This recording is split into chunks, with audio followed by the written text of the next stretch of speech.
Sampurasun dulur-dulur sadayana ayeuna simkuring nuju aya di Prasasti Batu Tulis. Urang tingali aya naon we di jero.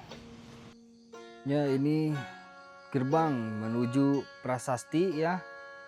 Dan Prasasti ini telah direvitalisasi bangunannya dan telah diresmikan oleh Fadly John pada tanggal 31 Desember 2025.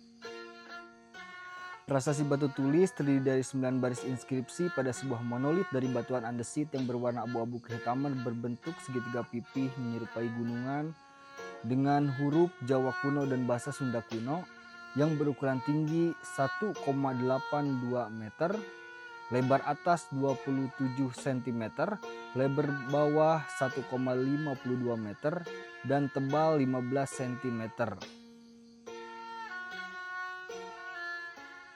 Nah, mungkin hanya itu yang bisa saya sampaikan. Kurang lebihnya mohon maaf. Oh iya, dan letaknya berada di Kota Bogor ya, teman-teman. Cukup sekian, terima kasih. Sampurasun.